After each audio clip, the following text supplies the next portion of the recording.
Welcome to a very spooky edition of Top of the Pods, where this time we're kind of going off our own list, in a way. Last Halloween, we looked at the top 10 slasher characters according to comingsoon.net. And this time, we've been doing this a little over a year now. So naturally, it's time to reboot things. So we've taken every one of those slasher films and found a reboot, a requel, a spin-off, another adaptation. It gets very confusing. But we are here with 10 other slasher films. Now, I'm totally slashered out on my own channel at the moment. I've done Chucky videos and fucking a Halloween videos coming up. And Jason, so I'm kind of feeling a bit slashered out. I also feel like the knives are out for me here. I feel like this might not have been a popular suggestion by me. But how did we get on with this list? I want to come to Liz first, who is kind of our resident horror...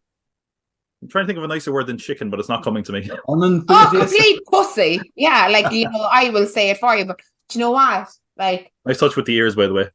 I know, right? I was hoping, thanks a million. Thanks.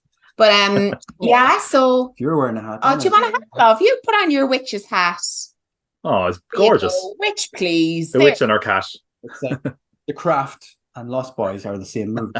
Yeah, I can't wait to watch The Lost Boys. Yeah, right. We all know how I feel about slasher movies and horror movies. I don't like jump scares. It's not even that they're scary. The feeling of anxiety, I absolutely hate it.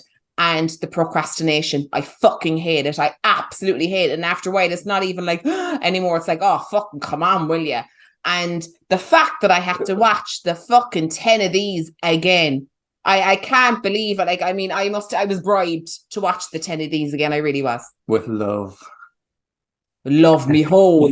Bribed me whole. Just, you know what I mean? Just, I couldn't believe I watched the 10 of them again. Look, come on. They say there's a thin line between love and hate anyway. Don't worry about it. She gets to watch as many movies as she wants now.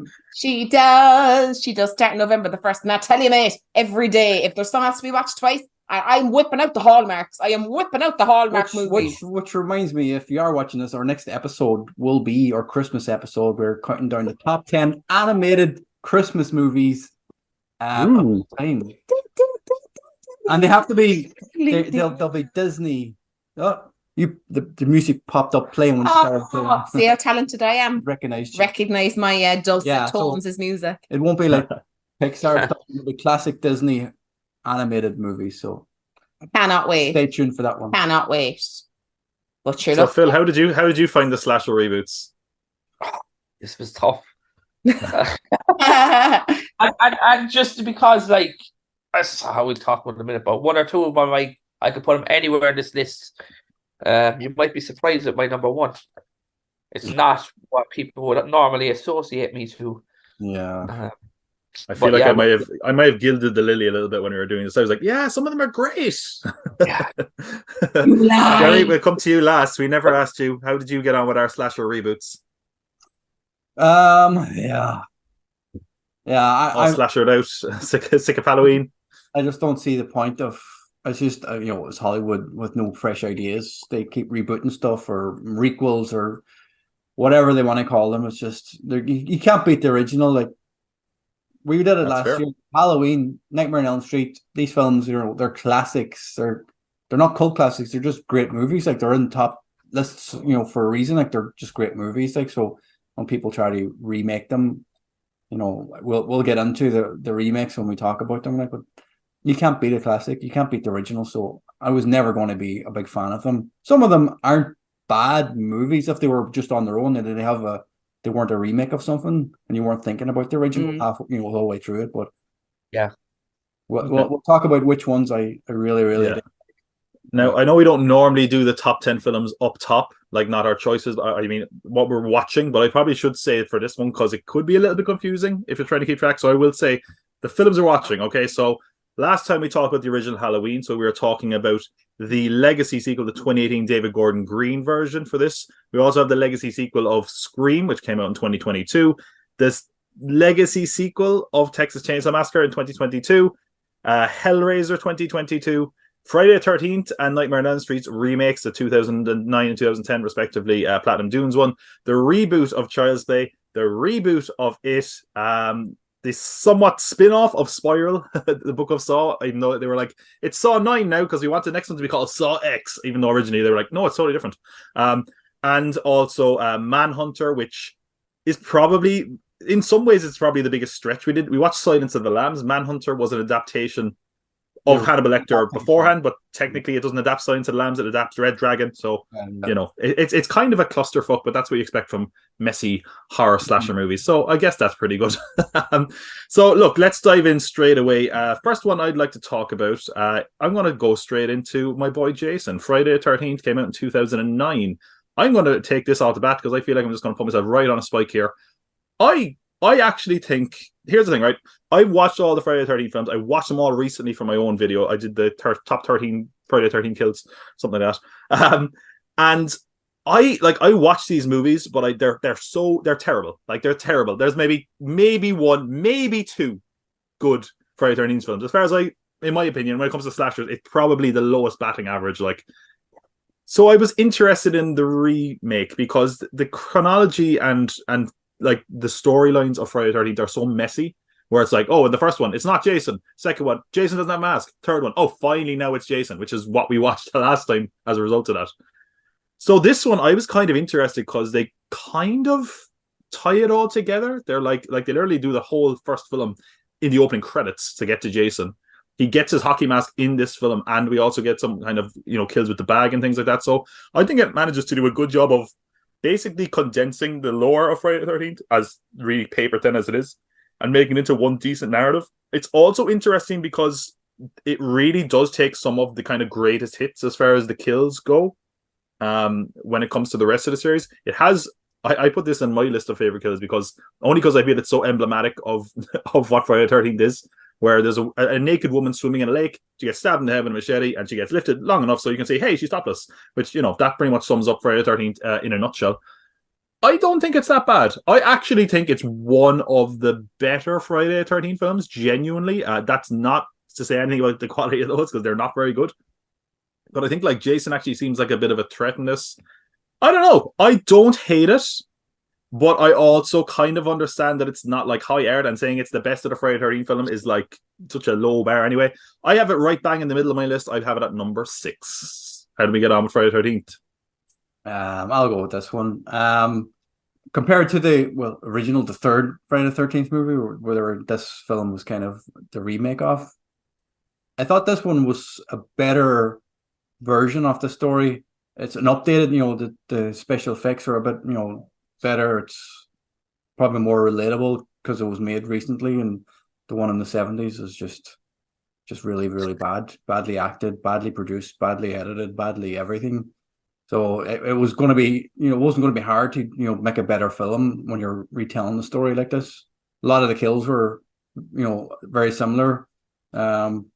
Overall, Jason was Jason. I some of the stuff I picked at was just like, you know, has he been in that cabin for how many years? You know, why has he been sitting there this long, and it took that long for people to come up, and, you know, how hasn't the house fallen apart, or all these fucking trapdoors, or just stuff that didn't make sense, you know, horror movie stuff that never makes sense anyway. So out of the 10 on this list that we're doing, it wasn't the worst.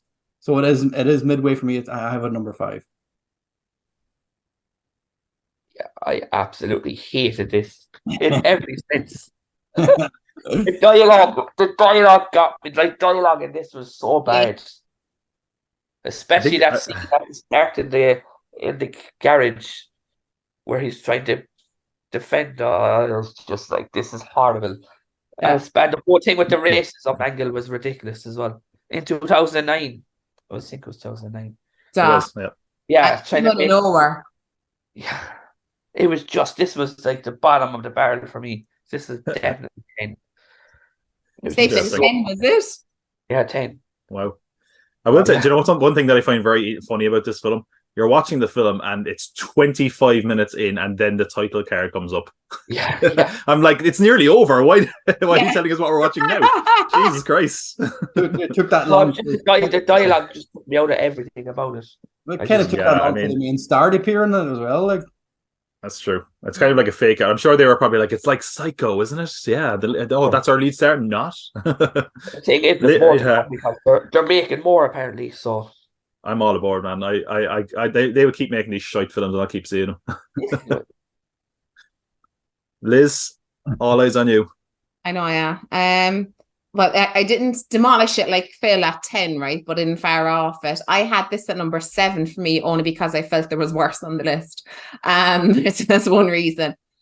Similar with Phil, when I heard the asshole talking, I was just like, oh my fucking God. It was like somebody who has no idea what an asshole would be like wrote the lines for the asshole. Do you know what I mean? It's like, yeah, he's going to be a jock, and like he's going to invite all his friends to his really cool house, and then you know what else he's going to do? That's what I felt it was, and I was just like, this is so fucking far fetched. And then aside from that as well, right, touching on what you were saying, I was like, so you're telling me all this time has passed, yet he is as limber as a spring lamb, bouncing away, killing everybody. There's not one creak in any of his tricks, right? And you're telling me that nobody in that whole area, you know what I mean, has seen him, and he's survived without food for how long? Do you know what? I was just, I don't know, I know now it's obviously like, it's the whole element of, you know, like, ooh, you know, ooh, we never see him, but I was just like, make it believable that he's living amongst these people and nobody, like, give me something to hold on to, and just like, you know, there's suspending belief now, and there's just like, he's not here. We all know he's not here. You know, I was stuck. 7. Are we not giving enough credit to the writers of Friday the 13th that was a bit self-aware, but tongue-in-cheek? No, just bad. No. No, fair enough. That's fair. I also don't think that's I think that's a fair point. I also am very interested in the point we're making there about how long he's like lived.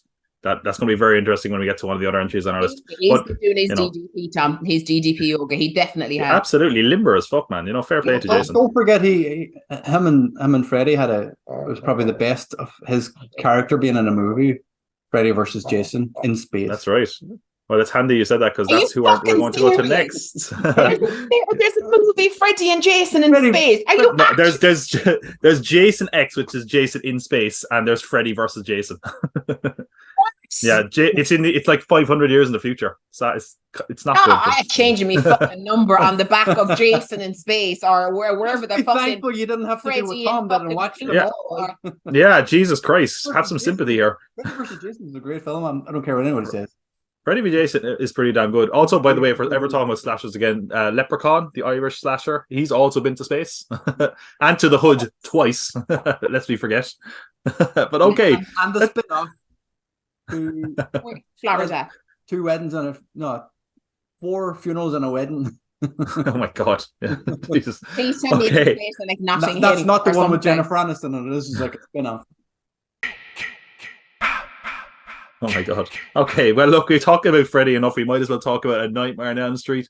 2010, this also came from Platinum Dunes, which is Michael Bay's producing thing. And of course, the big headlines at the time were, Michael Bay is rebooting everything. It's awful.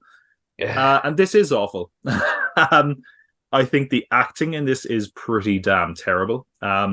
It's very it's kind of got the same problem as far as performances go as Friday the 13th, where it's just like young, hot Hollywood. And it's like, oh, they are hot. They can't act for shit, generally. And it's weird because Rooney Mara's in this, who absolutely can act. But yeah. I've heard that she's was just miserable making this movie. I heard that Jackie Earle Haley, who took over as Freddy in this, was also miserable. I heard that the shoot was terrible. I heard someone recently say that they were like, were they standing on the set and they were talking to Jackie Earle Haley, and he was like, yeah, I hadn't actually seen the original, and I watched it last night at my hotel, and he was like, and it sucked. And I was like, oh, well, this is gone. That's gone. If I heard that straight away, I was like, this is going to be an awful film, and it kind of pretty much is. There's a lot of digital CGI effects to recreate classic moments. The most egregious is like the face through the wall, which was so simple and effective in the original. Here it's just an ugly CGI face that looks awful. They gave Freddy a more realistic burn victim look, which doesn't work. I mean, why would you be more realistic with a character that attacks you in your dreams? Realism, you don't need it. It's just not very good. I don't really like Jackie Earle Haley's Freddy all that much. I think he's a good actor, but I don't think he's suited to this. They really up the sexual side of Freddy's character, which I don't think works. He just kind of comes off as creepy as opposed to scary. And I think it felt way longer than it was. For me, this is my number 10. I really didn't like it when I first saw it. Still don't like it now. Yeah, it's a nightmare. Stole my line. Damn, everyone was like, "Oh, how are we going to squeeze Nightmare in there?" As far as I remember, Nightmare on Elm Street was our number one on last year's list, right? It was. That's what I wanted to look up our top 10 from last year. It'd be very interesting to see how it fared. I think Halloween was second, and Nightmare on Elm Street was number one last year. So that's it. I think that is going to affect our judgment as well. The ones we loved last year, seeing him especially I think it's more egregious with Freddy because he has not had many films. He hasn't had proper film aside from the one with Jason for over 20 years now. And seeing the original, it stands up so well, and then seeing a remake that's so shit, and we haven't had anything since. It's like, man, this is the last Freddy film, and it sticks out like a sore thumb. It's really bad. Terrible. Yeah, like you said, it was a nightmare. Last year, it was our number one. It is the original. Like I said before, it's a great film. It's not just a great horror film. It's an overall, top 200 or 250 movies of all time. It's in there for a reason. That it's a great film because of Freddy Krueger, the character, for Robert Englund, the way he plays him.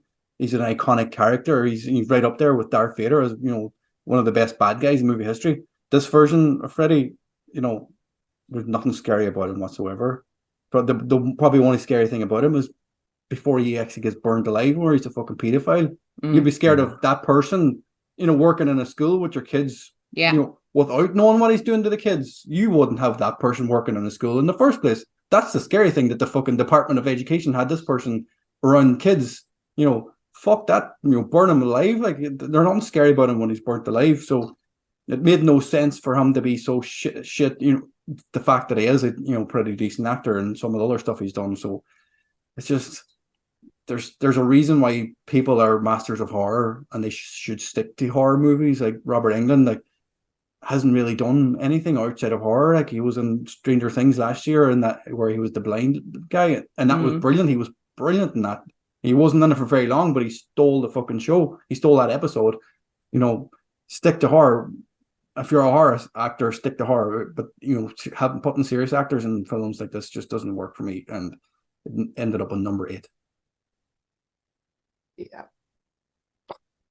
Yeah, just this. They took every mystique of Freddy and they just threw it all out the window.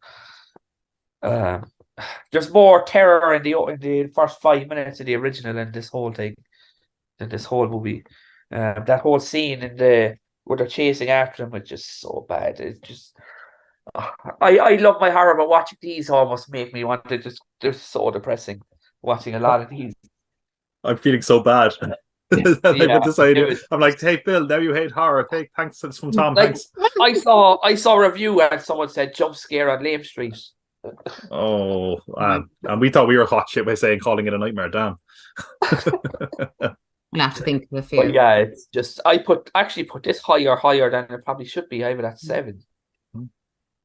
I think a lot of these are kind of almost interchangeable in their badness. Yeah, they change it every other day. But it's just so bad. The opening sequence was so bad. They were just trying to be artistic for artistic purposes with lighting and compensating. It was just, and then how do they make that scene with where she goes upside down look ridiculous?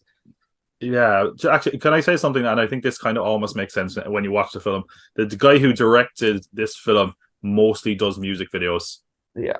And I think when you watch it, it's like, oh yeah, it's like all visual kind of things as opposed to any decent kind of story things. Yeah. He's like a visual artist more than a director, and I think it really shows when you watch the movie, to be honest.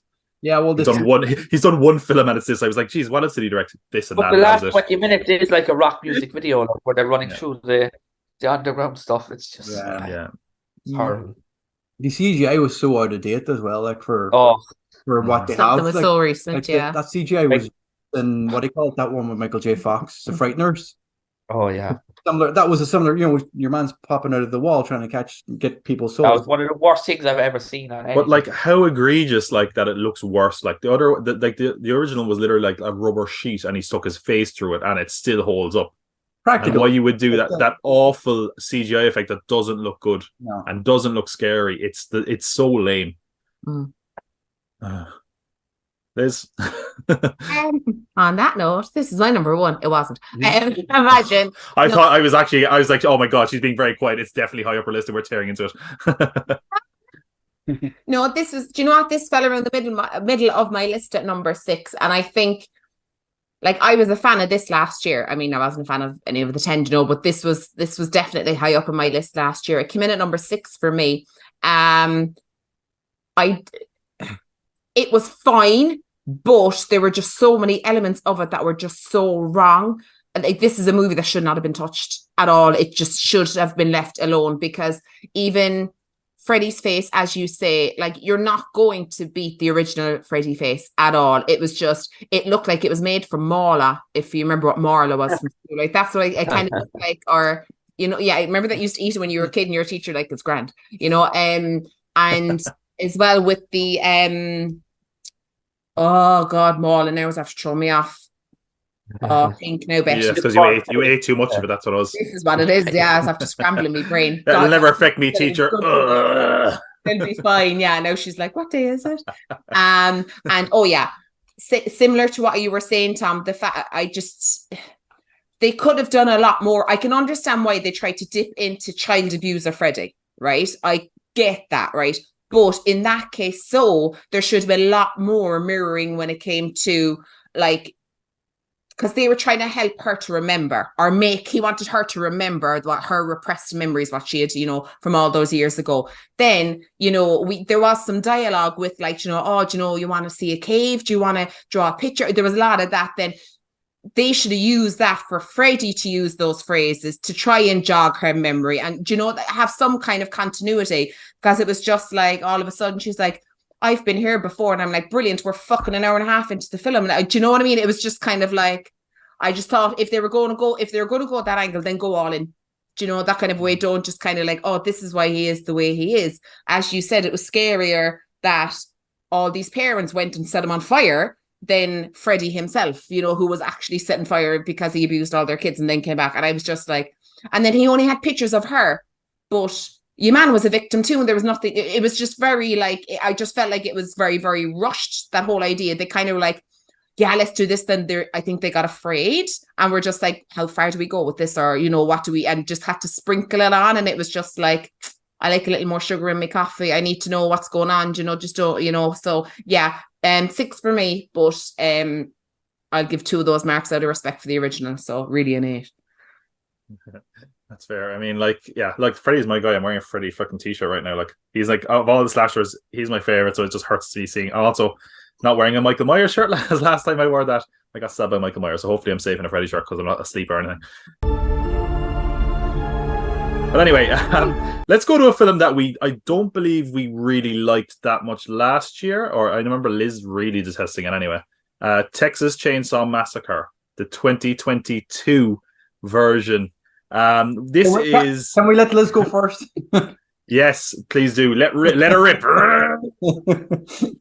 Do you know what? I had 2 lines ready for this my review of this movie, right? Because, lads, you knew how I felt about this last year. I think my exact words last year were, I couldn't believe I could actually roll my eyes further into the back of my head than I thought possible, because it was that fucking atrocious. And then I get hit with this heap of shit, right? I'm not even being funny now, right? It's still shit. It's still absolutely shite. I mean, like, stinking turd emoji shite. It's fucking terrible. I'll give a fuck, right? I'm sorry. This whole bullshit now, right? You online on the side of the road after being shot right through the gut, right? And she comes up with the fucking shotgun and she's like, I'm like, fuck off. Fucking Lazarus stood on the side of the road and said, you have me on. And this fucking shit of sliding the chainsaw along the floor, like, you know, yippee-ki-yay, motherfucker. I'm like, fucking stop. And then he's at the end of the road and it's like, again, I'm sure I used this comparison last year as well, so I'm going to use it again, right? It's like when fucking Kong goes, oh, you man with the chainsaw. Oh, oh. I'm like, would you? I honestly, if I just run away from it, I'd go to the back of the car and I'd laugh. And I'm like, you actually having me on? It's still shit. And it's so fucking dragged out. We all go to this finish because we think these buildings would be great for it. I don't fucking know what. And then it just like carries on into like you on then comes, do you know what? There's just that much shite to talk about in this movie that I actually can't go any further. Shite, still number 10. I am not watching another one of those fucking movies next year. And breathe. That's all we have time for, everybody. Good night. I'm sorry. Is it Ryan Gosling? Is it Ryan Gosling in one of these? Or is that my imagination? Oh, is he? You Not said only the ones we watched, I don't Ryan think. Gosling. Maybe was he in one of the? Is he in one of the reboots or remakes? I don't know. Somebody was in one of the early ones. I know Matthew McConaughey and Renee Zellweger. Yeah, and the Matthew breakout. McConaughey, not Ryan Gosling. Yeah, Matthew McConaughey was in Matthew the McConaughey fourth was in the one. Fourth one, yeah. Yeah. Yeah, basically that was, which is a movie that was so shit they shelved it, and then those people got big, Renee Zellweger and him, and they were like, put it out there. Oh, they should have burnt that show. Yeah. Okay. I Go ahead, Jerry. similar. It's number 10 on my list as well. There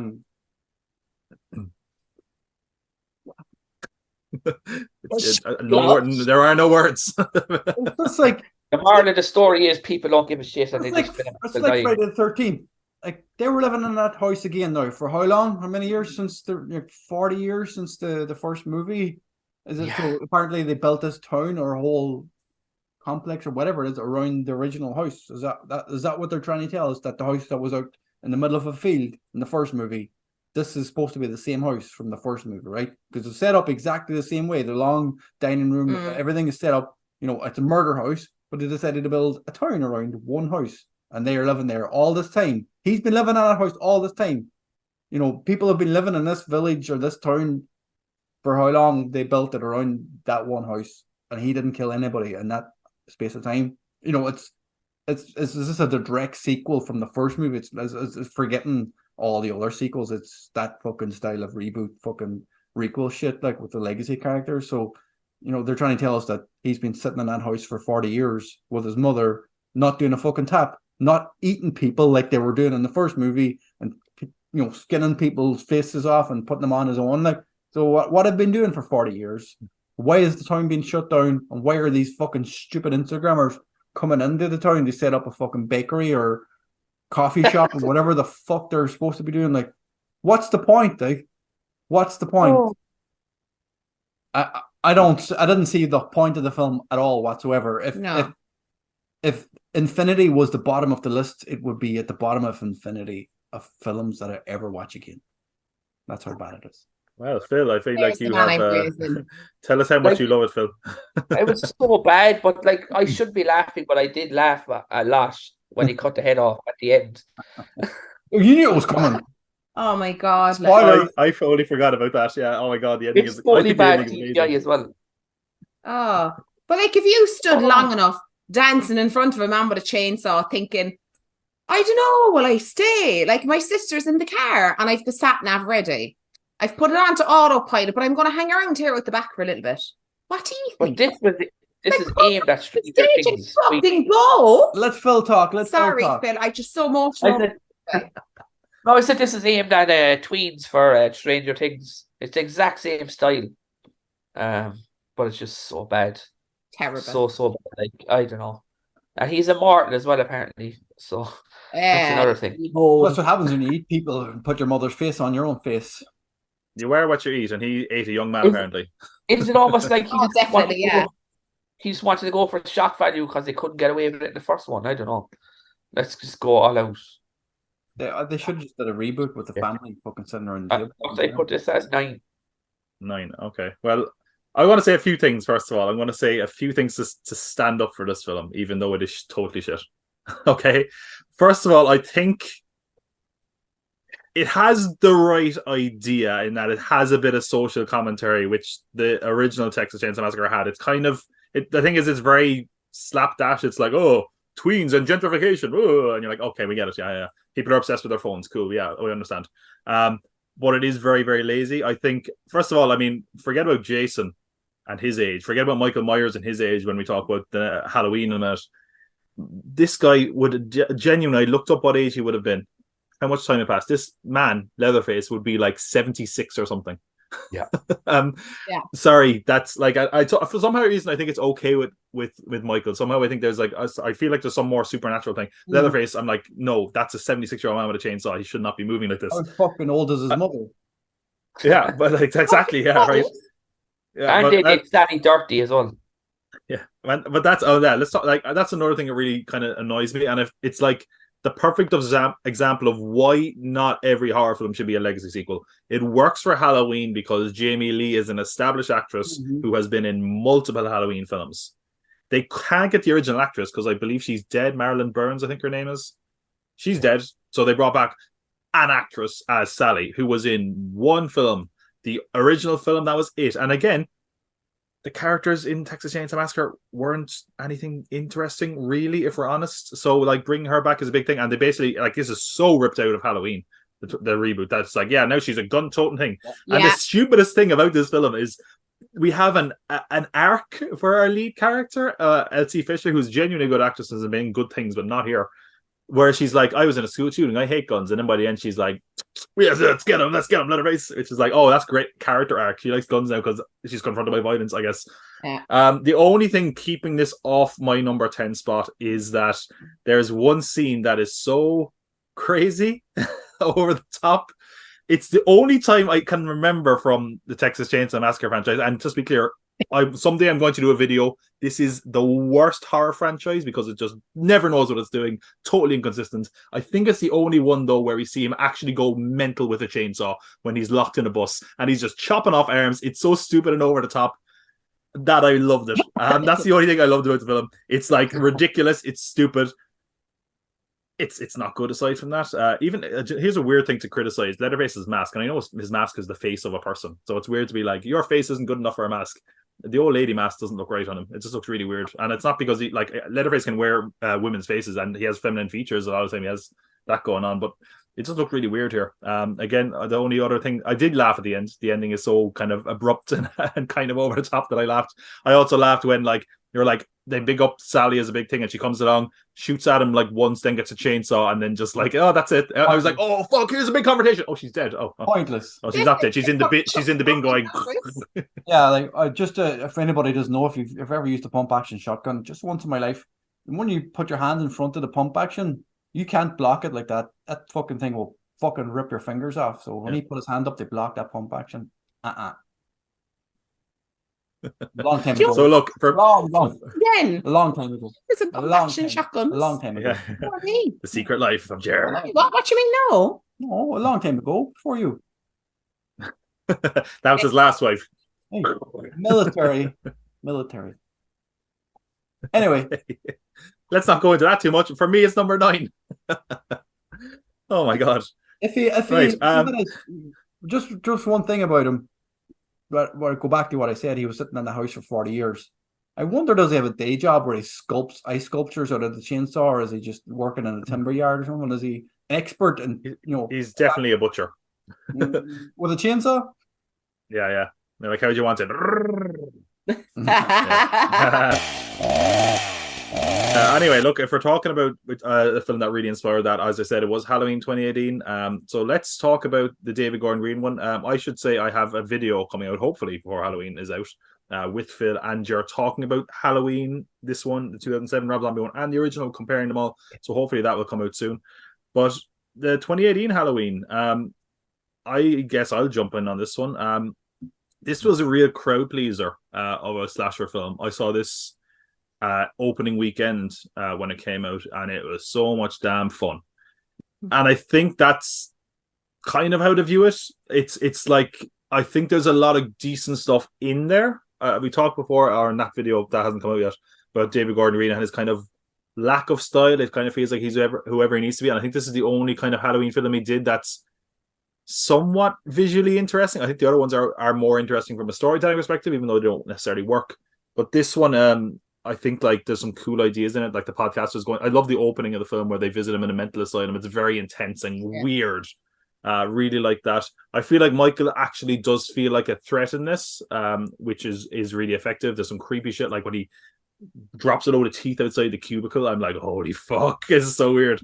I like the soundtrack. It's a John Carpenter, kind of has come back and done some of the score, which again, I will always be a whore for John Carpenter. Always have been, always will be. Yeah, I think the characters are likable enough, including the new ones. I think I don't necessarily like the characterization of Laurie. I think it's a little bit lazy to just say, "Oh, she spent her whole years waiting for Michael Myers, and she's just gun nutting crazy." And guess what? It turns out she was right to be that. I'm like, I think it would have been more interesting if she was kind of living a normal life and then has to confront her demons as opposed to just live with them the whole time. I don't know, but then again, I'm not a screenwriter. Again, I think it's enjoyable. I think it's something that, again, if I'd known it was, if I'd known what the rest of the Halloween films held, I perhaps would not have been so kind to it. I'm actually battling now because I'm going to move this on my list impromptu here because I'm looking at my list and I'm like, nope. I'm going to put it at number 3. Yeah, I actually have it as number 3 as well. Yeah, it's quite good. I talked about before. I love the podcast angle because I think I said the last time that was one of the first ones around that time, 2018.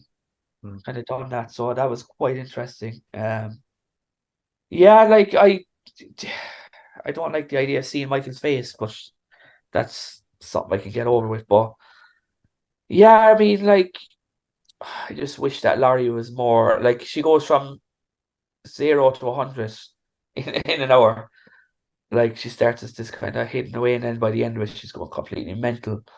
But yeah, I think it's probably one of the best kind of requels out there. If you were to go back and watch one, it is fun. It's as you said, it's a crowd pleaser. It's fun.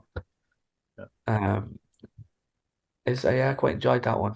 I think it's going to be like, and I think it kind of has started. And if some of the other slashers weren't in a weird place, it definitely is kind of the benchmark and the blueprint a lot of them want to follow for the legacy sequel. You know, I think there's already been some films that have tried to ape that. And I feel like, you know, even we talked about him David Gordon Green doing The Exorcist Believer. I think he kind of still used that kind of framework as well a little bit from Halloween. So again, yeah, I mean, this one made a load of money. The other one's not so much critically or commercially. So I don't know, but yeah, I thought this one was fun at least. So I don't know, Gerald, Liz, how are we feeling about 2018 Halloween? I didn't mind it. I quite enjoyed this, to be honest with you. It probably echoes a lot of what you've said already, but I believed that Laurie and Michael were related. I couldn't think of the word. Sorry. I lost my train of thought and I tried to think for any of them at all.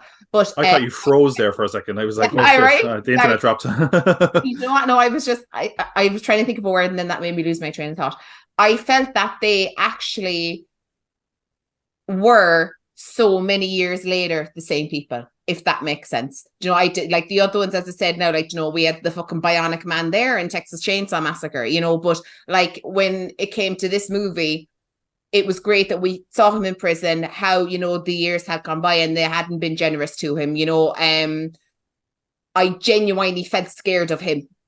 I wasn't laughing at him or rolling my eyes. I genuinely had a fear about him and like, oh my God, this could actually happen. And to see him walk freely again amongst the kids at Halloween and stuff, I was like, it genuinely, I was like, oh my God, oh my God, oh my God. It had me genuinely like that, which I don't like, but then again, it wasn't all gore and slasher either. On the flip side of that, sorry, this was at my number 2, by the way. I really, really enjoyed this.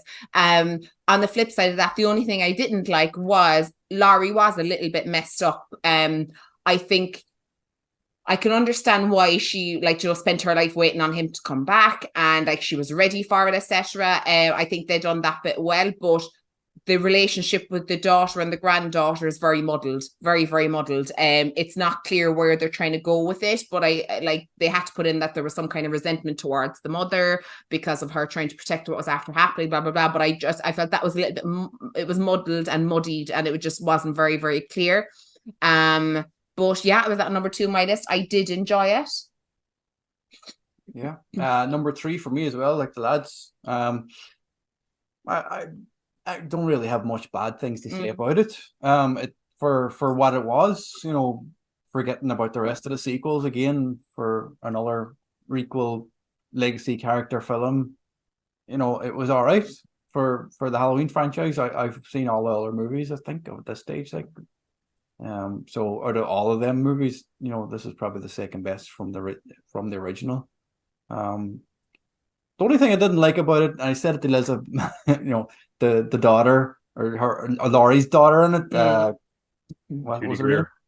I know the actress, not the character. Yeah. Well, throughout the movie, towards the end of the movie, she's wearing a Christmas jumper on Halloween. Yeah. And I was like, Yeah, fuck. oh, yeah. Nobody messes with a woman who's brave enough to wear a Christmas jumper on Halloween. Yeah, So because she's clearly fucking mental. So never mess with a woman. Exactly. Sure nailed it on the head then when she said. Also as well, I was missing that big thumping music at the end of just silence. I hated it. Small little things from the original that you missed, like Michael's POV, like there was no looking through his eyes, like that you would get from Black Christmas and stuff like that. That was kind of missing from it. We had that more intense fear that you get, but there were few characters that should have died in it that didn't die, like the daughter's boyfriend who cheated on her at the party. Thought he was the one who was going to get it, not the kid who was obsessed with her or stalking her or whatever. Also, as well, there is one amazing shot where he walks through the back of the house. There's a one take. Yeah, gets the hammer and yeah. That was cool. I also like there's the motion light scene as well. I like that one. Yeah, I don't think they fully used it to its biggest potential, but I think it's a cool idea at least. Yeah. So there is some good stuff in this one at least. I'm gonna go from, I think that was probably the most well known or talked about film certainly on the list when it came out, probably as far as slashers go. Well, maybe there's one more that might be more popular that we get to, but I'm going to go to the one that I didn't hear a single peep about. Hellraiser 2022. This one came and went. I don't think it even got a release over here. I was on Hulu in America. I don't think it even has a stream. Oh, it wasn't out over here at all. Yeah. Yeah. How do we? We talked about Hellraiser last year. Hellraiser is a film that kind of keeps going up in my respect. I love the kind of dinginess and dirtiness of it. It's kind of weirdly sleazy and violent, which is fun. This one, it's something like it's kind of like lightning in a bottle to try to do that again. I think, especially in this day and age, I just don't think you could make a film like that again. They've done endless Hellraiser sequels of varying quality, and this one got a lot of press at the time, but not really necessarily when it came out. But it was about how that the Pinhead or the Cenobite, the priest, whatever you want to call him, is played by a female. Which, of course, the internet reacted accordingly. Which also, weirdly enough, if you go by the books by Clive Barker, I don't think they're very specific about the gender, but we'll leave that aside. I didn't mind this. I think it has the kind of weird horniness a little bit at the start that the original has, so good enough here there. I think the Cenobites look really fucking cool in this. I think I was waiting for me to see kind of the seam and the effects, but I think that's really cool. They're a lot more kitted out, like you're seeing their full bodies at times, and it's really weird. I think it also does a good job of kind of having a bit of nastiness and a bit of griminess to it, as much as you probably could have with a polished Hollywood film, which the original Hellraiser really wasn't. And I also think that it does an interesting job of kind of bringing in some of the lore of Hellraiser without it being overbearing. Like we have to think about Leviathan, the ship, and how they make Cenobites, and I thought that was kind of cool. But at the same time, I didn't really care for the characters. There was times where I was pretty bored. It is too long. It's only 2 hours, but it feels long for what it is. I also want to say maybe it's just the TV, or maybe it's the fact I was watching it in bright daylight and it looked weird. The film was very dark. I don't mean like the tone. I mean the color. I was like, "What's going on?" I turned up the brightness on my TV to max, and I still was like, "I don't know what I'm looking at here." But overall, I thought it was pretty decent. I might actually give it another watch at some point because I feel like maybe I didn't give it the attention it deserves. But I'm going to put number 7 for now. I didn't think it was that bad altogether, to be honest. But yeah, number 7 for me, Hellraiser. Yeah, number 7 for me as well. I watched it comparing it to the original completely throughout the whole film. I kept comparing the story. Like the first one, I didn't mind. I can't remember where it was in my list, but it had the drama of the affair, love affair, what was going on in the first film, and this film didn't have that. There was no character that you could latch onto. There wasn't you weren't invested in. I don't think I couldn't get invested in any of the good guys, if you want to put it, the characters who were involved in it. I just didn't care about any of them. I just wanted them all to die. I was more. I love the Cenobites. I want them to live. I want them to keep going on. Obviously, they're going to keep going on anyway, like, because you can't kill them that well. But yeah, it's just. The backstory, fair enough. He shows how your man turned into one at the end, and turn him into a Cenobite. But it's just, I do think it deserves some points in that it's not a requel and it's not a remake. It's just a new Hellraiser film. But I also do think like the setting of it isn't like what's really good about that original Hellraiser is basically all just in that house. Yeah. It's very claustrophobic and nasty and grimy and this ugly fucking house that has blood and body parts everywhere, Character development in the original one. There's no character development in this one, really. Like, that's true. We set them up. He played into he paid off by the rich man to bring them here in the first place. So it's not really character development. The only character I was slightly invested in, and this is totally because of outside circumstances. I looked up like the lead actress in it, and she's Pamela Adlon's daughter. So if you don't know who Pamela Adlon is, she's like famous voice actress. She does the voice of Bobby Hill and King of the Hill. So I was like, oh yeah, fucking hell, her daughter's an actor, cool. But that was that shouldn't really factor in at all. For me anyway. Listen, sorry, Phil, go ahead. Oh, you go ahead. I'll be brief. This was number say no more. This was number 8 for me. But do you know what? Not that it was absolutely awful. It was just awful. And the only reason why is not even awful. It was just, no, awful is too strong a word, but 8's a good position for it. I was confused over the lead Pinhead, we'll say. That's the best description I have of them. As I said, I wasn't sure because I had heard rumors that they were supposed to be female. But then there was parts of the movie I was looking were they female, were they male? I wasn't sure. So I was like, okay, I'm not really sure what that was about. Regardless. I thought it missed I thought it was missing the grubbiness of the first movie. I definitely agree with you there. I did, because it all happened in this really dark, seedy house, but this was a rich man's house with a beautiful room where all this happened and all these antiques. It just wasn't the same. Now, I know now, look, it's another Hellraiser movie, but I was just like, you need to have certain nods to the original. You do, That said, if I hadn't seen the original, I maybe would have scored this higher, because similar after seeing the original and then seeing this, it was just like, and I couldn't get the whole idea that you could have whatever your heart desires. I just think that wasn't presented enough or believable enough.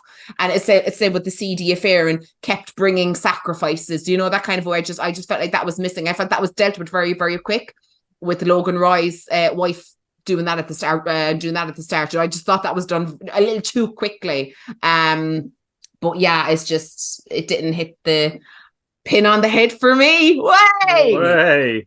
Right. No, right. So, but I sound like a big right. But so it's an 8 for me. It was just missing a lot for me. Yeah, it wasn't bad, because I watched this after I watched Friday 13th, so maybe I was in a better mood. I'm going to put this at 6. I thought, besides it being way too long, I thought it was fairly decent. Cliche story stuff with trying to rob the box, and it's just and then it just led to whole. Yeah, we don't see them enough at the start. It took too long for them to kind of those Cenobites to kind of come on screen. That's what I thought anyway. I thought it was fairly dark to hide the CGI as well. That was another thing I thought. Yeah, good point. Actually, that makes perfect sense now when you say it. Yeah. Because there was a lot of Saw-esque edits with the chains. That was very very, very grimy. And I watched it really late at night, so I could just about see it even then. But yeah, as a requel, it wasn't that bad.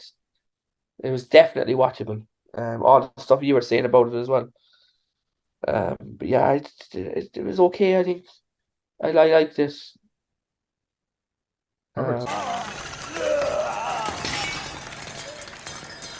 Okay, well, speaking of Saw-esque, I don't think there's any film more Saw-esque than the next one. Spiral, Spiral, the Book of Saw, or just Spiral, or Saw 9, or whatever they decided to call it, because they keep changing the name of it.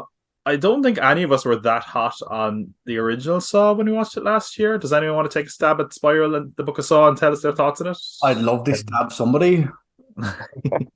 Fuck me. It was crap. Oh, But go on, in saying that, the last half an hour isn't that bad. go on. But it's predictable, is what it is. And also the voice changing thing was ridiculously bad. Yeah. I couldn't get over how robotic and horrible that sounded. Where did I put this one? I put it as 5, which is probably very generous. And a lot of these could be interchangeable as well. Yeah, didn't like anything about it. Yeah, no, I didn't mind. I didn't mind it to a point. I just thought it was very predictable. And again, like Samuel L. Jackson in a Saw film. That's just all. Can I ask you, did it feel like, to me, this very much felt like two different films. It felt like a generic cop movie, and then also here's Saw scenes, throw those in. Also, as well, why was it so yellow? No, because that was really, it was like yellow and green when it was. Do you know? I can tell you actually why it is yellow and green actually, because this is a poor man's 7, and 7 had color grading like that. Yeah, there you go. Like I didn't hate it. I didn't love it. I thought it was just there. Yeah.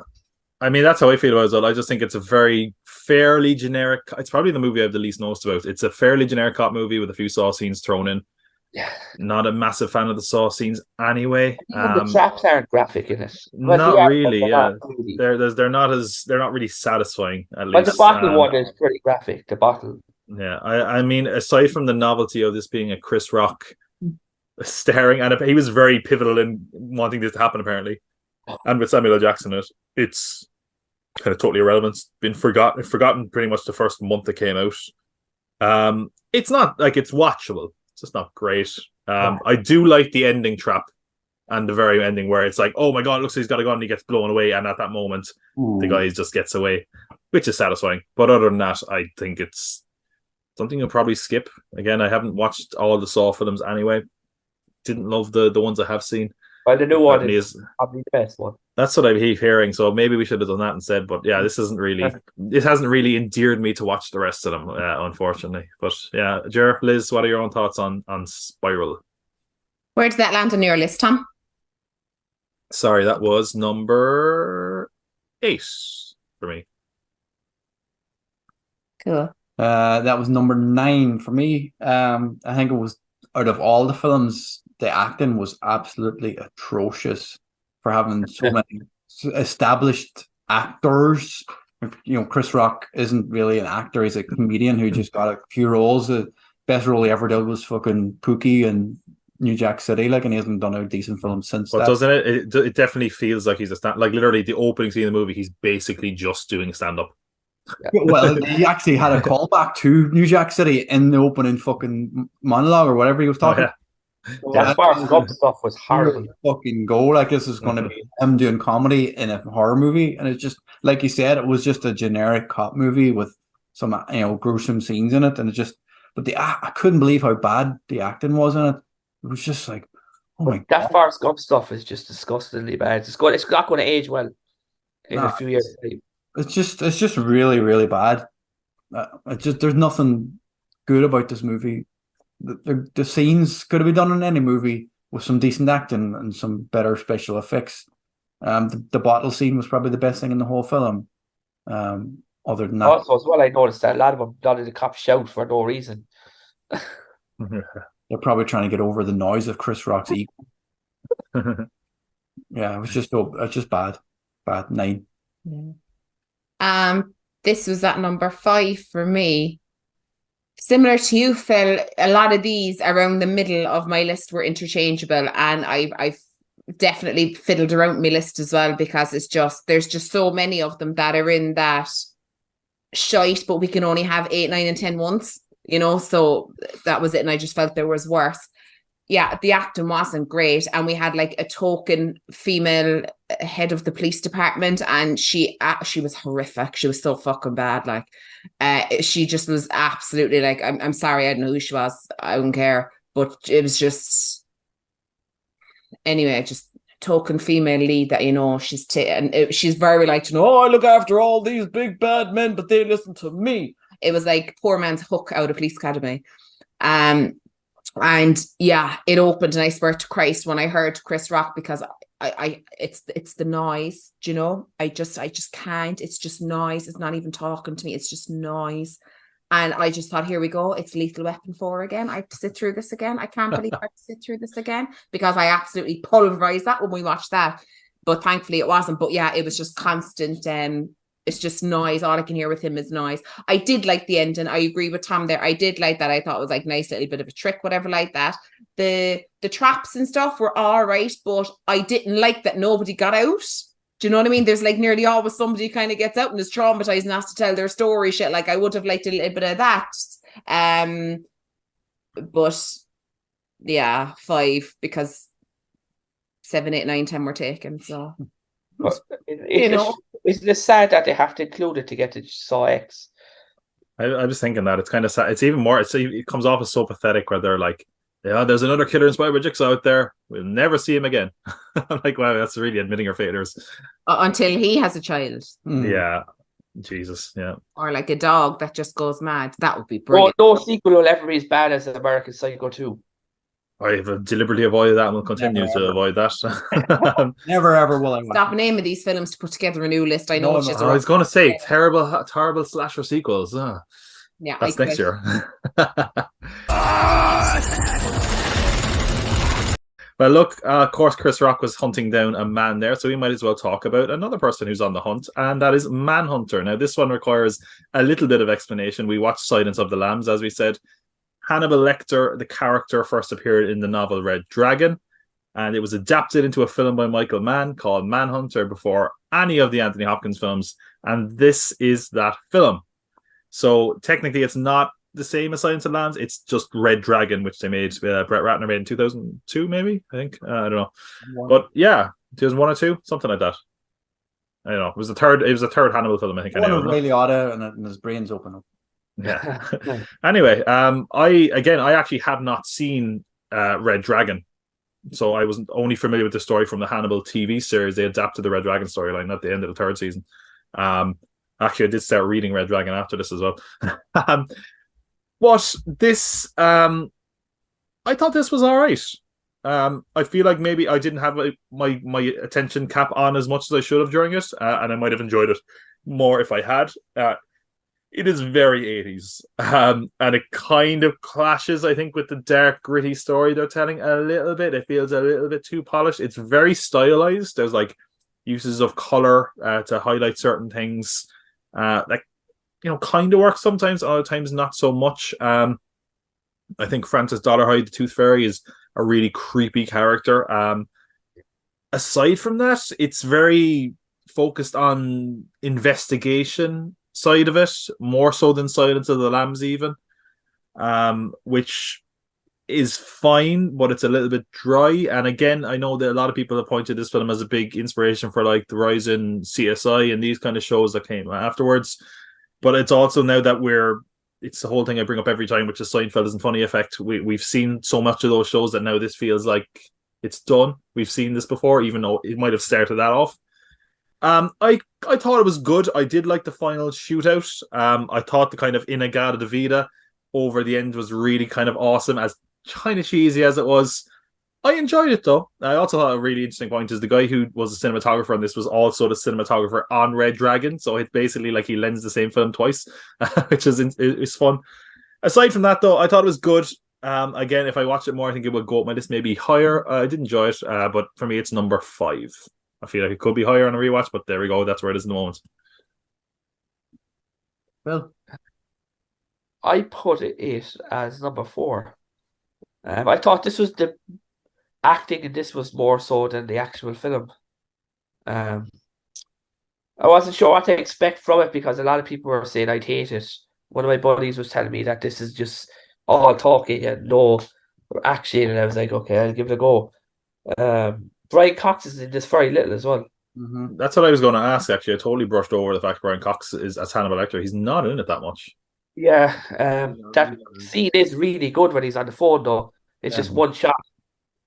So kind of well done. But the film gets when a tooth fairy comes into it. He is so like creepy. Yeah, when he comes into it, I really like. Again, I didn't have my full thinking cap on it because it was just kind of just the acting is very good. I'm just chilled watching it, and I was like, yeah, this is quite good. I think I'd appreciate it more if I saw it before Silence of the Lambs. Yeah. Yeah, I think that's especially true of Brian Cox's performance as well. Anthony Hopkins is just so iconic as that character now that when you go back and watch it, you're like, it's not. It's not a bad performance, but it's like it's not the Anthony Cox performance, and obviously not Anthony Cox, Anthony Hopkins. There's a lot of people in this, like your Stephen Lang, Joan Allen, Dennis Farina. Yeah, like I enjoyed it. The acting was probably one of some of the best I've seen from this list. It's good. It's good. I'd be more on the acting side than the actual story. The shootout as well was cool at the end. The spot with the where she couldn't see him, and he was kind of coming up, but that was really creepy and well done.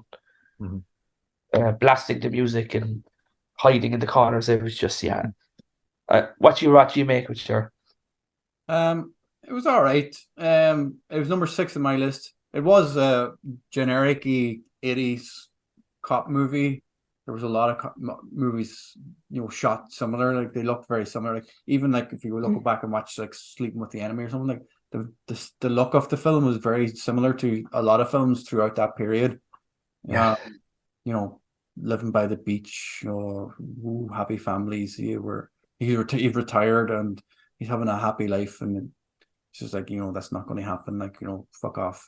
You're a cop. You're never retired as a cop. You come back as a consultant or whatever. Like so, the fact that they wanted him him to investigate the whole thing, I'm not sure if that's in the book. I'm not sure if So I'm only about 60, 70 pages into the book. I started it yesterday maybe.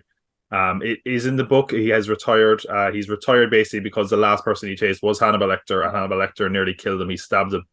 And that's why he basically is retired. But when the FBI comes to him, he's basically the only person who has experience with serial killers or these kind of psychological minds. So yeah, I thought they missed the boat was putting like some flashes into him, like maybe he was experiencing like some sort of PTSD or something like, or he had some sort of character thing where he was having flashbacks of what happened to him. Might have helped the character develop a bit more in the film, but overall, like it's. The story of it wasn't written for a Hollywood movie. It's obviously you can tell it comes from a novel, so it's the story is a bit better than you would get from just a standard screenplay that was written off the top of somebody's head. So overall, I didn't mind it. It was number 6.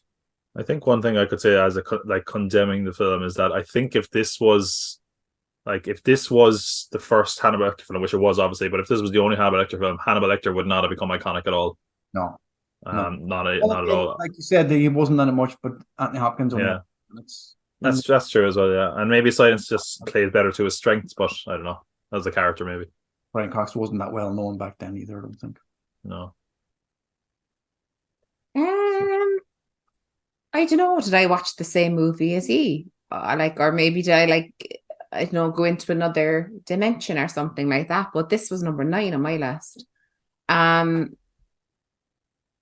I just thought, how the fuck did this score 94% on Rotten Tomatoes? Not that matters a fuck, but I was like, I am missing something with this movie. Maybe I need to watch it again. Maybe I've missed something. But and Gil Grissom was fucking terrible in it. I know now, right? I know, great, retired cop, and he's the only one who has the inside scoop on the serial killers, and he has history with Hannibal, but I didn't get any of that from that movie. I think it was all touched on or glazed over. There wasn't enough of it. And not to what you were saying about some kind of PTSD, right? But he was trying to figure out the puzzles, but because it was done so well in Hannibal, Silence of the Lambs. Thank you, Silence of the Lambs. Because it was done so well in this was just mediocre, and I just felt like they were trying to make the main protagonist make it sound smarter than it was. You know what I mean? They were just like, the way he was just like pacing up and down. He's like, but and I was just like, this sounds so fucking fake. I was just like, it just sounded so fucking fake. It was just, he was acting when he was acting. Or do you know what I mean? I can't explain it any better. I was just like, oh, for the love of fucking God. And then, yeah, I felt like what the whole beach house thing, as lovely now and that all is, right? He must be on a lovely retirement. I tell you that much now for now, because the house were nice. But I kind of got the vibe that, you know, it was too beautiful during the day, and then they had to try and make it scary at night. I don't know how to explain that better. Now, come here to me. Tooth Fairy, an absolute freak he was, and how he was trying to scare your woman out of it, great. But he was the best part of the movie for me, but I thought Gil Grissom was shocking. 9. That's fair. Yeah, okay, right. Yeah, don't think that lead performance is very good either, to be honest. I actually looked him up after. I was like, who is this guy? How is he in this film? Gil Grissom from CSI, boy. I know. I copped that after. I was like, oh, wow. He's fucking God damn it! I'm after fucking forgetting his name now. From Young Guns. No, No way, he's Gil. He killed Billy the Kid. Who are you? Who? Really want to know. Oh, great! Now we're going to get a copyright strike. Clearly, that's the real thing.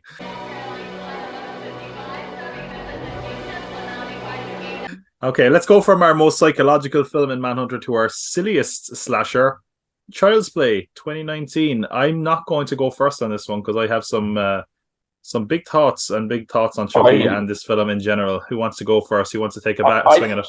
I'll put it as number 8. This movie really, I couldn't actually watch it because Chucky was so ridiculous. I thought that the doll design was just so bad that I just could not get into this movie. And I like Audrey Plaza, and in a lot of things she's in. It just the design of the doll just bugged me. This bugged me so much that I just could not. I watched it, but didn't register with me, and then it was over. But yeah, it wasn't that good. It wasn't that good at all. I did not like this film. Well, I have it at number 1. Do you really? I have it at number 1. I love Child's Play. I love Chucky, the original Child's Play. That's one of my favorite movies. Like the original doll looks infinitely better. That was 30 years ago. I'm not comparing the dolls and what they look like, but I thought it was a good idea to steer away from the voodoo, considering voodoo is, you know, in this modern era, like you know, unless you're in a certain part of the world, voodoo isn't even a thing anymore. Back in the 80s and 90s, you know, if somebody said they had a voodoo doll of you, you'd shit your fucking pants. You'd think, oh my God, I'm broken arm or something's going to happen to me. But nowadays, using modern technology to whatever your man did in fucking China or wherever the factory was supposed to be, you know, putting in a evil mode, basically, like the doll from The Simpsons. It's like the episode of Simpsons with Homer. Evil Krusty, like, you know, that I love that part about it, that it's complete, you know, they didn't try to, you know, be voodoo in the modern era. And I thought some of the death scenes were fucking brilliant, and it's the child putting the head into, you know, giving it a gift to the neighbor, and it's sitting on the shelf, and don't open it until it's my birthday. Don't open it. I was like, oh, this is brilliant. You know, she's going to sit there with a fucking head wrapped up in a fucking in a wrapping paper and not smell it. I was like, come on, he's a cop. What sort of cop is he? Like, and he's a hero cop. He saved that scene in the store where all the drones was fucking phenomenal. It's just like, we don't have an Alexa fucking whatever, the smart speaker or whatever here in the house. I was like, I would love something like that to happen somewhere in the world. Not, you know, to watch people die, but just a smart speaker to take over somebody's house. Again, throwback to The Simpsons, whenever Pierce Brosnan was the fridge or whatever he was, took over the house. Like, there was a lot of throwbacks to The Simpsons that you didn't actually cop on. They actually see, like, so I actually loved it. I couldn't stop laughing at it, even though it's a horror slasher film. I thought it was brilliant. All right, Liz, are you more on Phil's side or Jer's side? Jerry's, because we never look at each other's lists. So when he said he was on, I was like, oh, thank God, because I did too. I thoroughly enjoyed this. Now, again, probably for the wrong reasons, because I did think it was funny. And when I seen Grandma go up and down in the fucking Uber or their version of Uber, I thought it was fucking hilarious. And then God bless her, and it's like Revan, and oh Jesus, I just thought it was really funny. Going off to bingo. Off to bingo. This I think it's because my mom goes to bingo. Maybe that's what it was. Maybe it's that connection. But it did make me laugh. But again, some of the death scenes as well, I thought were just like, I'm not a fan of gore, but I did enjoy this. Now, I thoroughly enjoyed Child's Play last year, the original, because I'd never seen it before. But I liked this, but it was a bit different than the original. But yeah, I did like it. So yeah, it was top of the list for me as well for very similar reasons. Look, Saul married. Well, I'm glad I know, because I thought I was going to be fighting a battle here. Chucky is my boy. Like, I love Child's Play. I love all the films. I love the TV series. Just did a video on that. What's really interesting is that basically there was the possibility when this came out that there could be two Child's Play series running at the same time. Because of weird rights issues. I genuinely feel like this movie got really hard done by when it came out. I think it's ripe for reappraisal, especially when we're all talking about AI and that kind of thing. And obviously, AI is kind of an overdone concept in sci-fi anyway, but I think it does something different than the original. It's not a voodoo doll, and I kind of appreciate them not just going with, voodoo doll Chucky again. I like that it's different. I also like that the characters are different. Andy is a teenager this time, so it changed the dynamic again. I love Aubrey Plaza. I mean, I just love her in general, so I watch anything with her in it. I think, the kills are really fun. Like there's the one where the guy gets mulched and his hair just lands on a watermelon. So stupid, but it's kind of fun. I don't know. I think I genuinely think this movie is going to be looked back on in a couple of years, and people are going to go, oh, you know what? Maybe not as bad as we thought. I do definitely see Phil's point about the doll looking a bit weird. There are times where I'm like, oh, I'm not sure is it meant to look good or bad at some point. The glowing red eyes are a little bit obvious. I think I actually just realized I reviewed this twice on my channel already. I think about it. So this is my third time reviewing this movie. But yeah, no, I think this film is definitely going to be looked back on in a couple of years, and people go, you know what, that wasn't as bad as you expected. I think it's a shame that it didn't do as well as it could have. I like the score. Bear McCreary did the score for it, and it's got a creepy sound to it. I think Mark Hamill is a good voice for Chucky.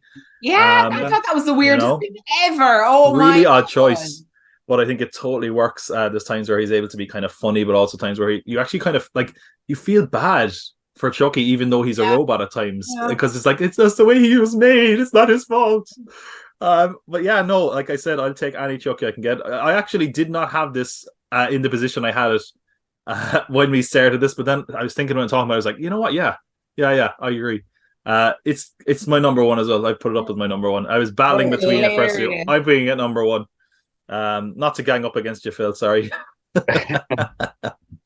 But yeah, no, I thought it was just kind of a fun slashery film. And I think it's a rare example of them remaking a film and actually deciding to do something that feels distinct and different. I think it's really a shame that it didn't do as well as it could have. Anyway, that's Child's Play. Let's talk about the children as they play with a fucking clown in 2017's It. This is another one that was a monster when it came out. This, you could not go anywhere without hearing about this film. It made more money than fucking God when it came out. It was a perfect storm when this released in 2017. Everyone was getting ready for the second season of Stranger Things. Some of the cast members in this, basically unbeknownst to them at the time that Stranger Things would be a big deal, were in this film. And it's a kind of a weird cycle where it's like, hey, Stranger Things inspires Stephen King. Stephen King inspires Stranger Things. Oh, it's like around and around, a big circle we go. It's a film that, when I saw it, I hadn't seen the original It. I only knew, oh yeah, clown, red balloon, blah, blah. I loved it when I saw it the first time in cinemas. I think it's really good still. I think the cast and the kids are really good overall. I like the banter. They feel like they're very well cast. I think there's a good amount of levity in it, even though I think after a couple of rewatches, I've seen this a fair few times now, and it's kind of a bit grating after what's his name? Richie Tozer, Finn Wolfhard, or whatever his name. After a while, you're like, oh, you're grating me here, dude. Shut up. I hope the clown eats you. But I do like the cast. I think especially Sophie Lillis as Beverly is really, really likable. And she kind of has to be as the kind of sole female of the Losers Club. I think it's pretty good. I will say what actually has hurt this film, and it's unfair for me to say this. The second film they made, I thought just sucked. I just didn't think it was very good. And I think it really kind of hurt this film in retrospect. I genuinely, like I said, I didn't really know it that well. I knew there was a miniseries when it came out. So when I first saw it in cinema, like, they market it as just It. And then you sat down and the title to it says It, Chapter 1. And I was like, oh, I forgot there was I guess there's a whole other film with grown-ups. And then I saw it and was disappointed. So I think it's kind of hurt this film in retrospect for me. I have it at number 4. I feel like depending on the day, it could be higher. I think it is a very good film. I think, again, I think there's like I could even easily be talked into swapping it up a spot or two, but I'm saying where it is so we don't fuck up our list entirely by me changing my opinion last minute. I'm going to leave it at number 4. I think it is very good though. I actually really like it. It's my number 1. I actually love it. I think it was my number 1 until earlier, to be honest. So, like I'm only going as the first film. Like the second film is so bad. I'm not even going to go into it. It's that bad. But this just felt, even just watch it back, this felt, if it came out tomorrow, I'd love it again. It felt like the Goonies. It was just felt the casting was spot on, really, really good. The opening sequence, I think in the original, that's only like a minute long, isn't it? That whole thing. Mm-hmm. They don't show any of the him going down into the basement or any of that stuff. It's just so good. I really, really enjoyed it. I think that just he was perfect as Pennywise, Bill Skarsgård. And Beverly, she's was she in something recently? I saw her something recently. She's very in very Dungeons and Dragons. I think that's what it was. Yeah. I know I saw her recently. But yeah, I know I really liked this. This was my number 3. Yeah, I liked it as well. It was the bad first. It was too long. Yeah. Just too long. I just thought, like, we were trying to drag the back bollocks out of it. It was really, really long. And when I found out the length of both of the movies, I was like, oh, Jesus Christ. But we stuck with it. But yeah, it was very, very long. I missed the yellow balloons bursting blood all over the people sat in the library. I really wish they went to that. That was missing from this one for me, because I thought that was just how those. I remember last year I was like, how they stayed still when that happened. You know what I mean? It was just like you could see them all going. And I was just like, this is so good. I missed that from this one now. But yeah, I think the kids held their own. I thought they were really, really good and just believable as a group of losers. Do you know that kind of way? We've all been in like similar positions, but just like just so believable as to what happens. But I did enjoy it, but I was waning through the second part of the movie, and I think we were just trying to. I don't know why it was so long. I felt like I still watched the same thing. I didn't feel like I benefited from a longer movie, 2 parts or whatever the fuck. I didn't feel like I got anything more out of it, if that makes sense. I just think I watched the same movie. Chapter 2 is even longer. Chapter 2 is very long. Oh my God, like 254 or something? Yeah. I remember, I'm sure they saw that. It might have even been when it opened at midnight the night it came out with a packed house, and I was like, oh, Pennywise is there. Jesus, like, yeah, it was long as hell. And even the kitty in the House of Mirrors, I didn't get that at all. I can understand, it's like, oh yeah, you like going to separate the group and he's going to be killed in the House of Mirrors or whatever. But I just thought that kitty would have done more. I don't know. I just felt like, again, that was another unnecessary stretch of the band, you know. So yeah. 3. Yeah, number 4 for me as well. Again, like the rest of us, I loved the first part. It was like a episode of Stranger Things mixed in with the Goonies and everything we loved about the 80s, growing up in the 80s. Even it was set in the 80s as opposed to the original film, which was set in the 60s, was it? 60s? Oh, or late in the 50s, I think. 50s, yeah. 50s, yeah. Yeah. Well, no, they were able to adapt, throw on some fucking Lethal Weapon and whatever Nightmare on Elm Street 5 on the cinema. Yeah. Versions. They go, oh, look, this is when it was made, or this is when it was set, just to get some nods to other movie franchises. And they were so delighted they could get that 80s nostalgia in there. I bet they're like, oh, perfect timing. That's the thing, like, the Stranger Things has that 80s nostalgia. Exactly. So Yeah, lined up perfectly for them, to be fair. The second part, you know, the story, the book, in the book, I don't know if you've ever read different seasons. It's a short story. There's 4 stories in one book, and it's just a short story. You know, the fact that the original miniseries was 3 hours in total, there was absolutely no need for these 2 films to be so long. The first part of this is 2 hours and 15 minutes or something. Like this film, the second part, just, I don't know why they had to go into their origins of where fucking the Deadlights came from. The Native Americans and this fucking. You know, they're doing a whole series on that now as well. There's a TV series called Welcome to Jerry. Well, they could have done that. They could have made a third one and just had an origin story or something. Like, it just made no sense for them to go into the whole backstory of where the Deadites come from, or the Deadites, whatever they're calling it. And so half-assed as well. You know, Native Americans, that's 200 years old, and he you know, it made no sense. They obviously didn't defeat him because it was still there. It's like, how did you not cop that on whenever, you know, they knew how to defeat him 200 years ago, but he's still there. How did they defeat him? That didn't make no sense. The child, you know, showing off in the fucking the House of Mirrors, no need for it to be in there. They could have easily cut it down to one movie, not chapter 2. They just Hollywood cashing in now, knowing that Stranger Things is taking off. Let's cash in on it while it's hot. Get the 80s nostalgia and throw on a.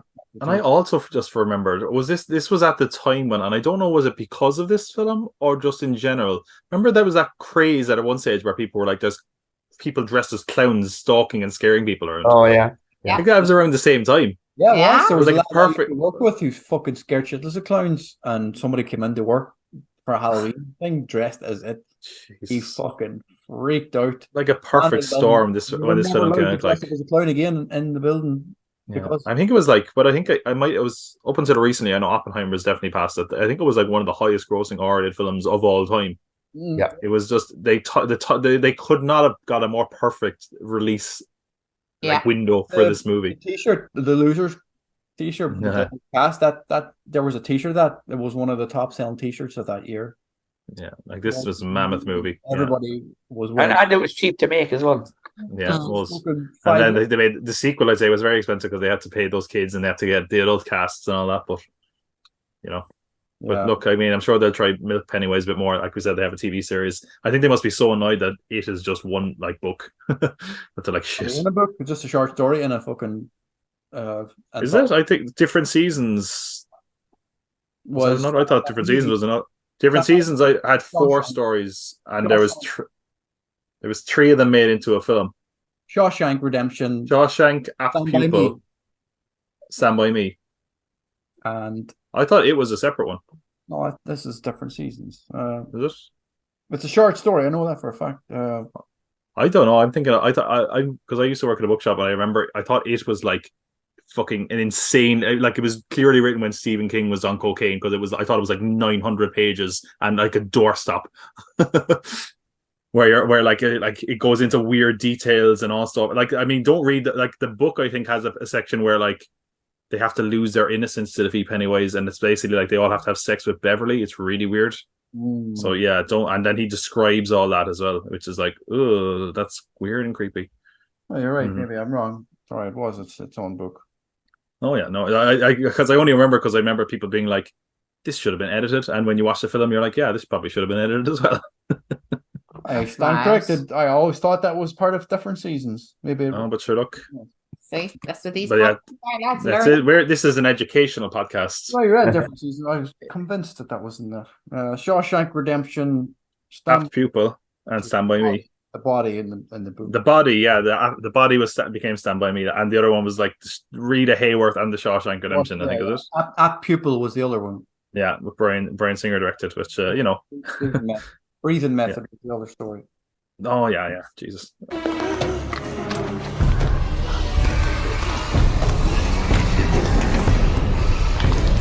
We won't get into an argument. We won't scream at each other.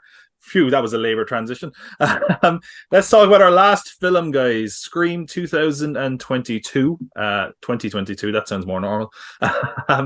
So this was the requel or legacy sequel, as they mentioned in the film. They're very dubious titles for all of these. Phil, I know you're a massive Scream fan. We've talked about Scream on this very channel before, or Irish Wrestling Entertainment channel beforehand. What are your own thoughts on Scream 2022?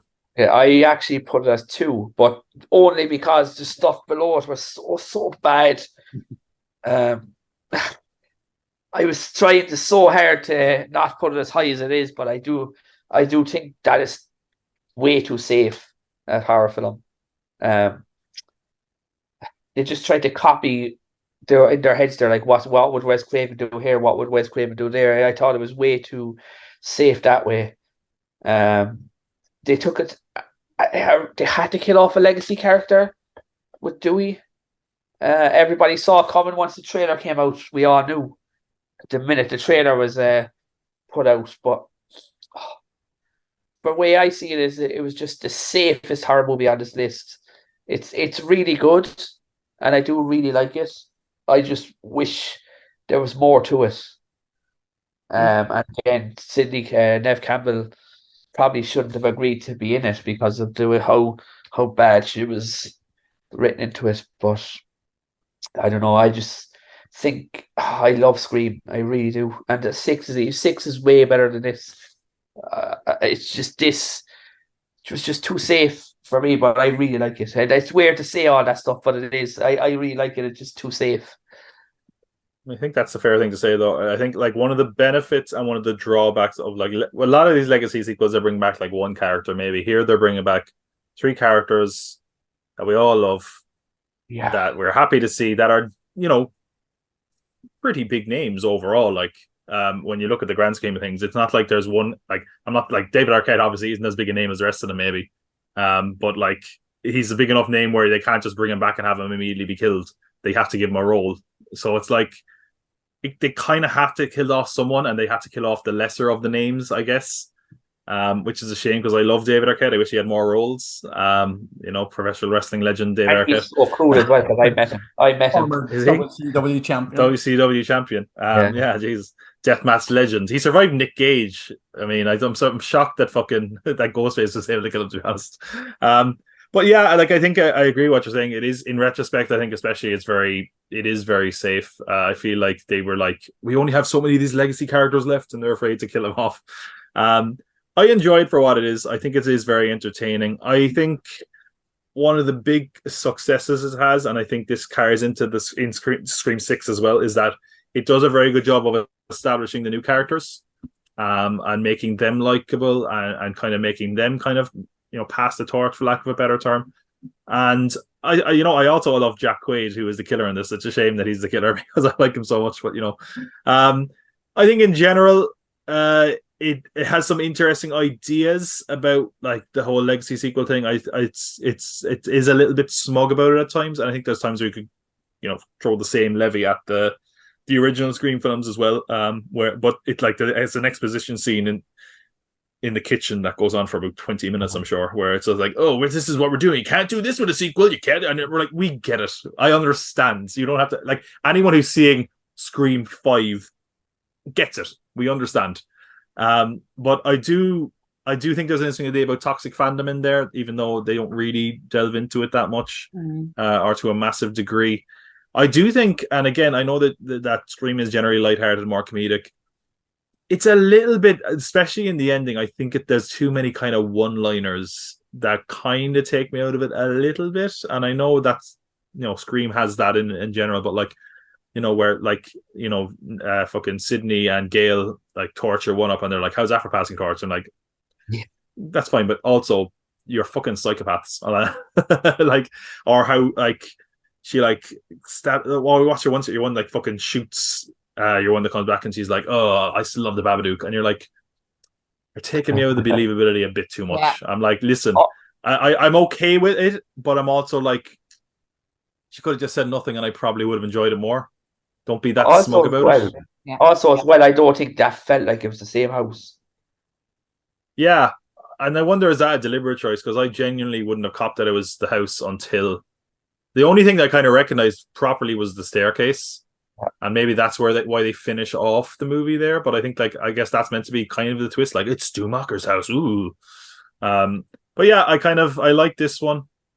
I do think it's kind of gone down since It's not as rewatchable as the others. Yeah, agreed. Yeah, for me, it's number 2. It's still up there. I think Scream 6, as you said, and maybe that'll go down when I watch it more again. I think Scream 6 is better because it feels like it has more ideas. It feels like this is the safe, like, let's reestablish Scream as it is. I also feel like, and I think we talked about this before, that Scream kind of needs to stop for a while after the next one. So I think they are doing the next one because it's just at a point where it's like they've done everything they can do with Scream. Leave horror, pass it by, and maybe revisit in a decade and a half or something. But yeah, no, for what it is, I think it's pretty good. For me, it's number 2. Yeah. Number 2 for me as well. A lot of reasons that you both brought up. There is a lot of movies on this list that, if they weren't so bad, might have been higher than this. So there's a lot of stuff wrong with this movie that would have made it lower on my list, but there isn't room for it to go anywhere else. I like the Scream franchise. I like the movies. They're, most of them are pretty okay to watch. They're popcorn movies you could sit there and watch. You don't have to be invested. You can watch them while you're scrolling on your phone. You know what's going to happen. You know what's going on in the movies. I like them for that fact that you can, come in, you can leave, come back in and know what's going on. You don't have to be too, fucking sit in stone and stare at the screen for 2 hours and, not miss a beat in them. So, they are what they are.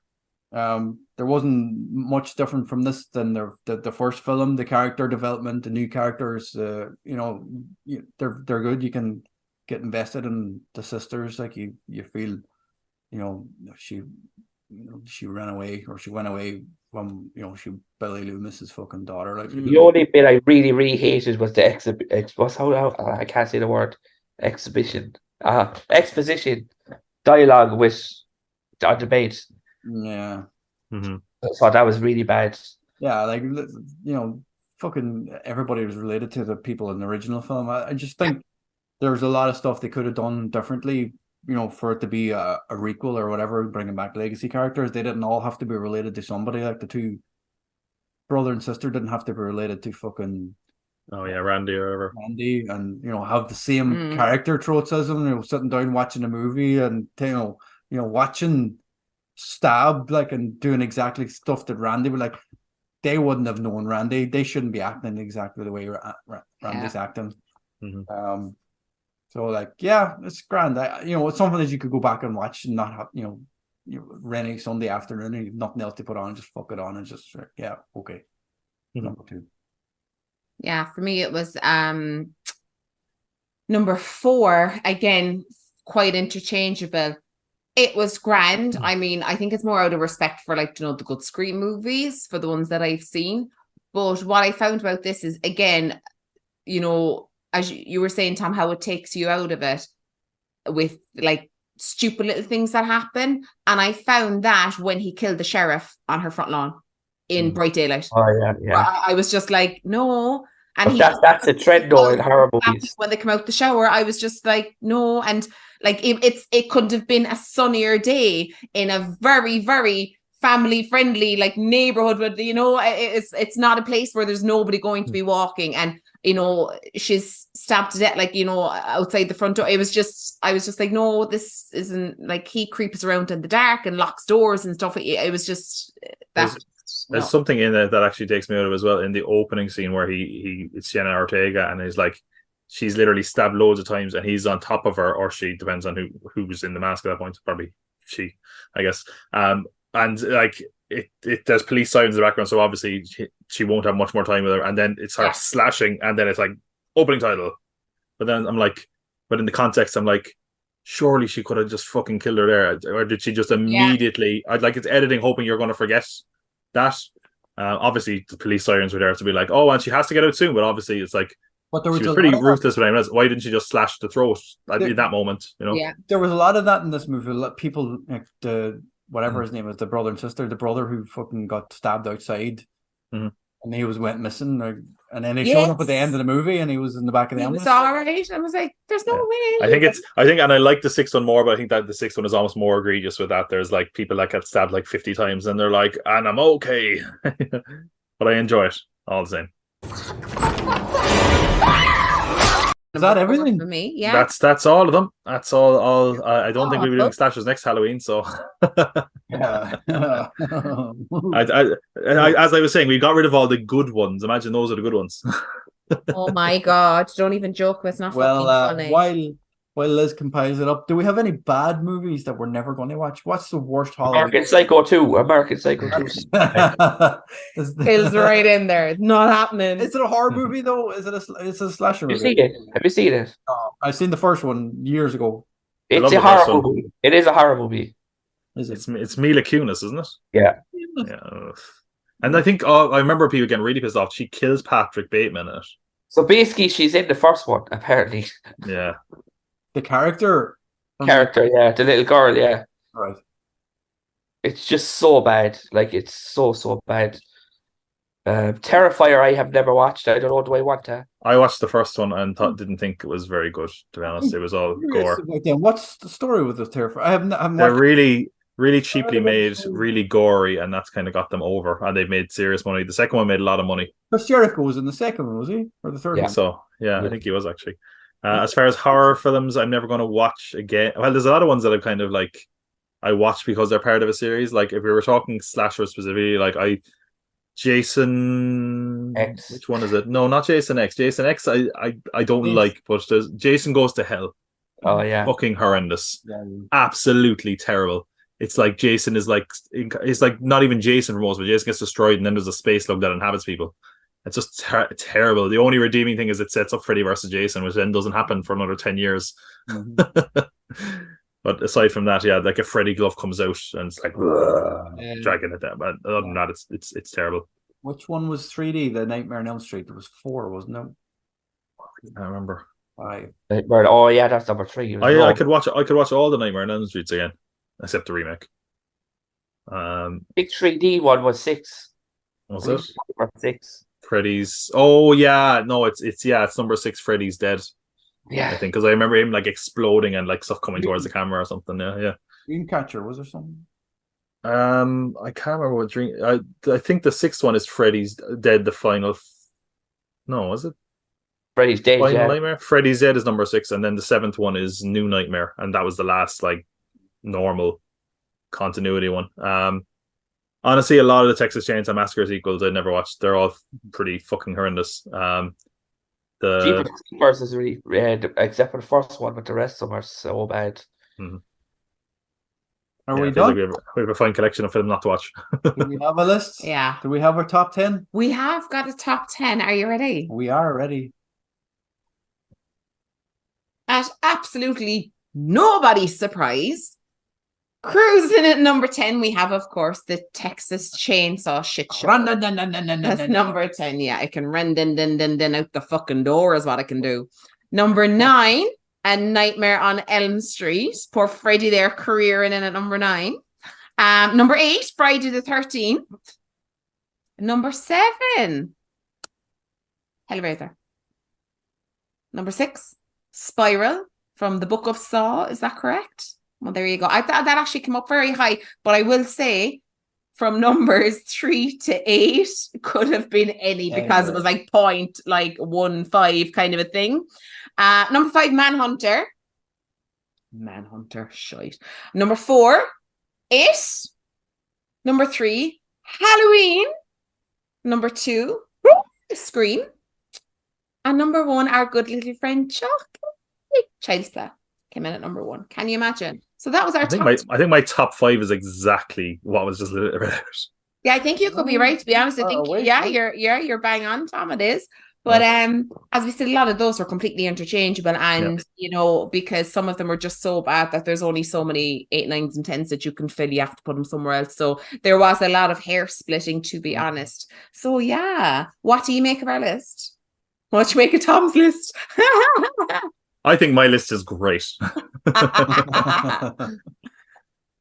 No, I mean, I think like the top. I think there's some solid films in there. Like I said, the ones in the middle are a bit interchangeable. I think overall, even though like this could have been a bit of a slog, I think it's like when you hear slasher reboots, remakes, you're like, oh, I think there's a few decent ones in here. I think they're better than they could be. It's not as big a disaster as it could have been. All joking aside, I think it's okay, but I think the top 3, 4, maybe 5 are worth a watch at least. Manhunter again, taste may vary on that one, and I include myself in that because I'm not sure I'd have to watch it again. I don't think I'll ever watch it again. Dare put me through this shit again. Yeah. You fucking God knows dare. what we'll do next year. Leave your suggestions in the comments below if you do have an idea what we should watch. But what are we going watching next? So next month, and the end of November, start of December time, our next episode will be out. We'll be watching the top 10 animated Christmas movies for the time of the year that's going to be in the next time the episode drops. From literally the 1st of November until the 31st of January. That list is yet to be decided because we need to find a top 10 list of animated movies out there. So if anybody has any websites that we should go to and find a list of 10 animated Christmas movies, again, leave it in the comments below. Liv, before we go, Phil, how are we getting on since we last spoke? Is your movie ready to go? You're going to a film festival in December, hopefully, are we? I'm editing 3 short films and that feature. So ooh. I'm hoping, to be fair now, for it to be done in a few weeks. I really am. I just want to get a time where I can just get into it. It's tough though. It's just tough. Like it's tough because I'm trying to do a comedy, a horror, a drama. They're all different genres. It's just trying to get my head around it. Oh, well, keep at it, Phil. My God, because I mean, they'll be out anyway. They will be out. It's just a timing, I suppose. Yeah. Yeah. Keep at it. Keep plowing away at it. You'll be fine. Definitely. And you're our little famous, sir. You know what I mean? So it's just like, gotta keep plowing at it because, lads, I'm telling you now, Phil is going to remember us when he's got all the big books. He will, because we were his biggest cheerleaders. He'll be like, yeah, definitely. Remember those two? What were their names again? They used to live down in Cove. We'll be Gary and Louise. What's it? In 10 years' time, we'll be doing a top 10 Phil Connolly movies or something. Oh my God. It would be an honor. Yeah. It would be an honor. We'll invite you back and you have to rate your own movies. Yeah. Don't make me, I don't want to be mean. Except the editing part, you can't say that. Exactly. So, but yeah, so that's pretty much like I think what's kind of going on. Our new episode will be coming up. Make sure to check out everything else that is on top of the pods. Also, did you agree with our list? Did you think some of them were absolute stinkers, or are you like, are you off your head? Texas Chainsaw Massacre is fabulous. Now, if you're saying that, I don't think we're off our heads. But if you do, let us know below. We love to know your opinion on our lists and things like that. Maybe you have some websites for our top 10. Is it animated or cartoon? Animated Christmas movies, which I cannot wait to watch. It's going to be unbelievable. The Snowman and Rudolph the Red-Nosed and stuff like that. Amazing. And what's American Tail? Is that a Christmas movie? What is it? American Tail. Is it? I don't know. I've never seen it. Is it? There's snow in it. I'm not sure. Tom. I don't ask Tom if he wanted anything to plug, but I think Tom is having some technical problems. I don't think American Tail is Christmas. Check out my. Somebody's after. Hello, Tom. What the hell? Tom's having an awful time. You all right, Tom? Tom? I can't hear him now either. He's on mute. Chucky's after interfering with him, I think. That's the, you know what? That's the one thing. They're like, let's go to the COVID era. You're on mute. Tom? We should get Tom. Tom? You're Tom. Tom. No. Oh, dead air, bitch. I think we've lost Tom. Wake up, lads. We'll see you on the next one. Thanks for joining us. Bye.